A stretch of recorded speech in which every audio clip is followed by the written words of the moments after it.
Bertemu lagi melalui video ini dengan channel Resume Writer. Cara membuat CV, strategi terbaik dalam penulisan CV. Cara membuat CV atau resume bagi yang sudah berpengalaman sebenarnya cukup luas. Supaya mudah, saya hanya akan berikan beberapa keterangan mengenai strategi yang berlaku, tapi masih banyak terjadi kesalahan. Catatan nomor 1. Karena luasnya cakupan dan waktu yang terbatas, pembahasan ini akan dijadikan beberapa video. So, make sure subscribe ke channel ini. Nomor 2, mungkin terlihat terlalu teknikal, tapi sebenarnya sangat mudah untuk dipahami. Nomor 3, walaupun strategi ini berlaku umum, namun aplikasinya dalam hal tertentu tergantung case by case. Maksudnya, bila tidak bisa menerapkan strategi ini, minimal mendekati atau punya alternatif lain yang lebih baik. Nomor 4, CV fresh graduate, baik yang sudah memiliki pengalaman magang atau belum, diusahakan menggunakan atau mendekati strategi ini. Nomor 5, contoh kalimat di video ini akan menggunakan bahasa Inggris karena hampir semua lowongan kerja menggunakan bahasa Inggris, kecuali untuk posisi tertentu. Tidak masalah bila kurang lancar berkomunikasi dalam bahasa Inggris, tapi minimal ada kemampuan pasif dalam bahasa Inggris. Nomor 6, jangan pernah bohong dalam menulis konten di CV karena cukup mudah untuk menemukan kebohongan. Tidak perlu membuktikan kebohongan tersebut ada, cukup timbul kecurigaan, seberapapun bagus konten CV kamu, nilainya 0. Salah satu klien saya berada satu level di bawah posisi manajer. Sudah punya pengalaman yang cukup lama di pabrik kimia dan ingin mencari pekerjaan baru sebagai manajer pabrik. Dia tulis beberapa achievement dan diletakkan di CV bagian atas. Namun masih belum ada tawaran yang masuk. Setelah melihat CV-nya, saya minta dia cerita lengkap mengenai semua achievement tersebut. 4 bulan kemudian, dia email saya, ternyata dia sudah dapat pekerjaan baru, tapi dia ingin cari posisi yang lebih tinggi lagi. Saya tidak layani karena walaupun punya tanggung jawab yang lebih menantang atau achievement baru segudang di pekerjaan dia yang baru, saya yakin hampir seluruhnya bukan hasil dia. Bagian pertama, objektif. Objektif artinya tujuan atau keinginan si pelamar. Saya tidak pernah merekomendasikan penggunaan objektif untuk yang sudah punya pengalaman kerja, karena objektif lebih mengarah ke keinginan si pelamar. Padahal yang perlu ditonjolkan adalah kualifikasi apa yang dapat ditawarkan oleh si pelamar. Beda halnya dengan CV fresh graduate yang belum ada atau masih sedikit pengalaman kerjanya, sehingga perusahaan perlu mengetahui keinginan atau tujuan si pelamar. Kadang memang perlu untuk menulis objektif sebagai bentuk penegasan. Penegasan di sini maksudnya adalah contoh, cukup variatifnya pengalaman yang ada. Mungkin di perusahaan saat ini ditugaskan untuk melakukan banyak pekerjaan di berbagai bidang. Sedangkan lowongan pekerjaan yang akan dilamar lumayan fokus ke satu bidang.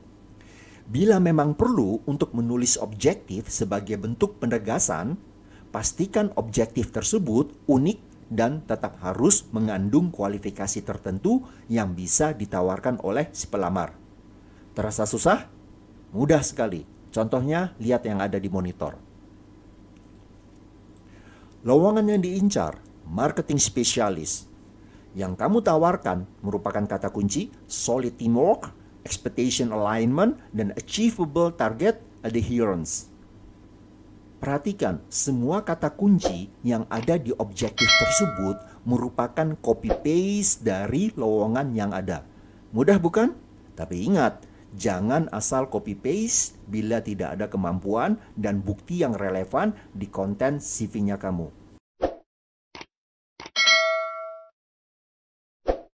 Bagian kedua, gunakan summary.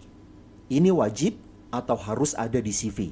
No exception, no case by case. Subheading summary ini bisa ditulis dalam berbagai kata. Contoh, summary, profile, summary of qualification, career highlight, profile summary, qualification summary, dan sebagainya.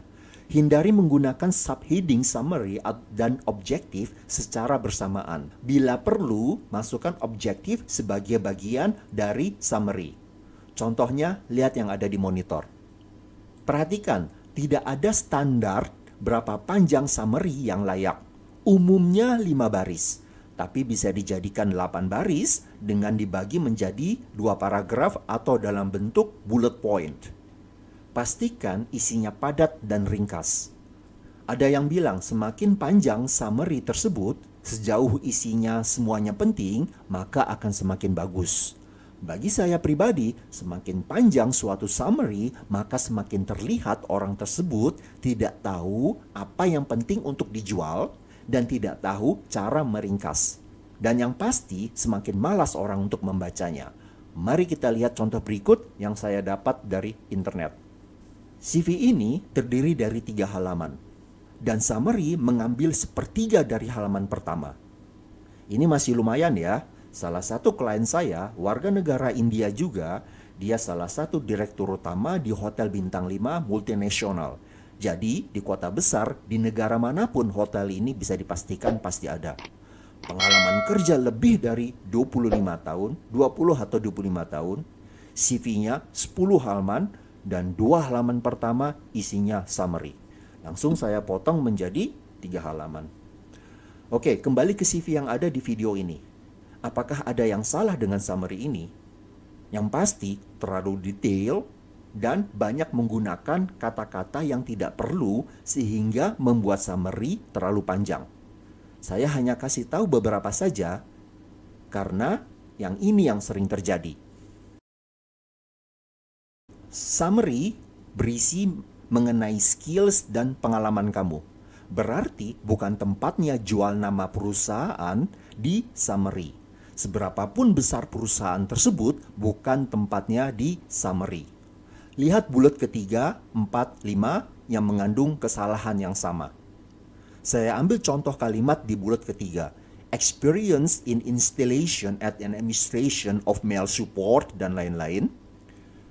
Buat apa disebutkan satu persatu? Pegawai toko komputer hampir semuanya bisa instalasi hal seperti itu. Apalagi install Windows NT dan Microsoft Office. Lalu kehebatannya atau keunikannya dia apa? Bukannya saya bermaksud untuk merendahkan kemampuan IT-nya, tapi dia salah dalam membungkus atau mengemas kemampuannya dia. Bagaimana bila saya ganti dengan kalimat berikut? Lebih simpel, tapi cakupannya lebih luas dan lebih berbobot. Masalahnya, apakah punya kemampuan dan percaya diri yang tinggi? Jangan pernah ulang kata kunci yang sama atau yang bermakna sama. Misalnya, dari contoh CV tersebut, troubleshooting. Walaupun dikemas dengan kata-kata yang beda, maknanya tetap sama. Lalu, bagaimana cara membuat summary yang benar? Yang pertama, summary dikerjakan paling akhir. Berarti lengkapi dulu konten CV. Nomor 2, ambil bagian-bagian yang terpenting dari konten tersebut dan refleksikan dalam satu kata. Ingat, hanya satu kata, bukan satu kalimat. Nomor 3, sambung kata-kata tersebut dalam bentuk kalimat di summary. Untuk contoh yang mudah, silakan lihat CV graduate berikut ini. Contoh lain bisa dilihat di monitor. Silakan cek apa ada kata kunci yang diulang 2 kali atau lebih.